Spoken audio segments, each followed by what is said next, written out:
మరి ప్రభుత్వాలు సవితితల ప్రేమ చూపిస్తానే అనేదానికి మరి భద్రపల్లే కారణం.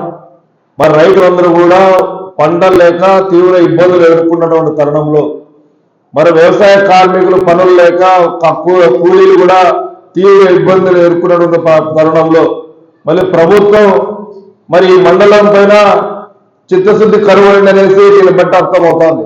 అధికారులందరూ కూడా మీరు మీ కార్యాలయాల్లోనే మీ యొక్క మండలం యొక్క ఉన్నదాన్ని చూపిస్తున్నారే తప్ప ఈ యొక్క రైతుల యొక్క బాధల్ని కార్మికుల యొక్క బాధల్ని మాట్లాడేదనే పరిస్థితి, మరి ఇక్కడ ఉన్న సమస్యల్ని మీరు ఎదురే రూపంలో చేయలేని పరిస్థితి.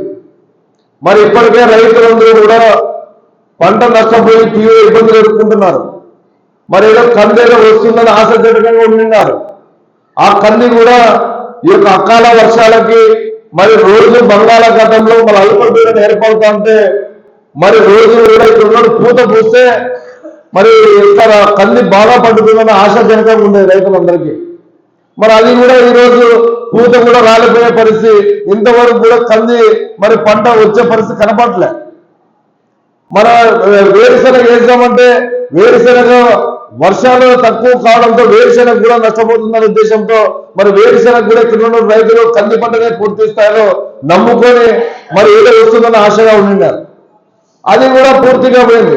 అయినా ప్రభుత్వానికి ఈ ప్రాంతాన్ని కరువు మండలంగా ప్రకటించడానికి మరి ఎందుకు సిద్ధశుద్ధి కరువైందో మనకు అర్థం కావాలని పరిస్థితి. మరి ప్రభుత్వ అధికారులు మరి ఏ విధంగా మీరు పంట నష్ట పరిహారాన్ని చూస్తున్నారో దానికి అర్థం కావట్లేదు. మరి రైతులు ఒక పక్క ఆత్మహత్యలు పెరిగిపోతున్నాయి. మరి రైతులు పెట్టుబడి కూడా వచ్చే పరిస్థితి ఇక్కడ కనపడట్లేదు. మరి యొక్క ఆత్మహత్యలు కొనసాగుతున్నా మరి రైతులందరూ కూడా వ్యవసాయ కార్మికులు కూడా ఆత్మహత్యలు కొనసాగుతున్నా మరి అధికారులు మరి ఈ మండలాన్ని కరువు మండలంగా ప్రకటించి రైతులను ఆదుకునే పరిస్థితిలో ఇవాళ ప్రభుత్వం కనపడట్లేదు. మరి గతం ఏంటి మరి ఇప్పటి వరకు కొత్త ప్రభుత్వం ఏర్పడి 6 నెలల పాటు అవుతోంది.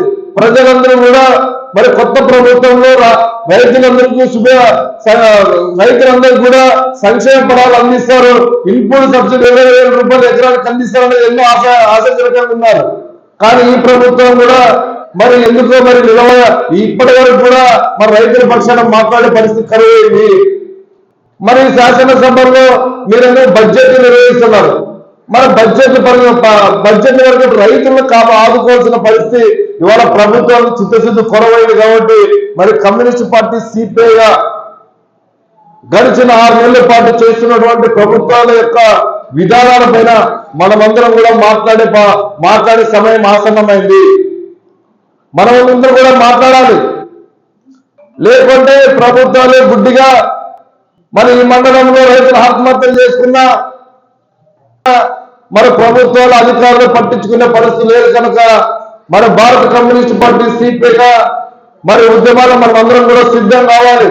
మరి ఈ వేదిక ఉపయోగపడుతుందనేసి మరి ఆశిస్తూ మరి పెద్ద ఎత్తున కేంద్ర రాష్ట్ర ప్రభుత్వాల పైన పెద్ద ఎత్తున పోరాడడానికి మనమందరం కూడా కంకణబద్ధులు కావాలి.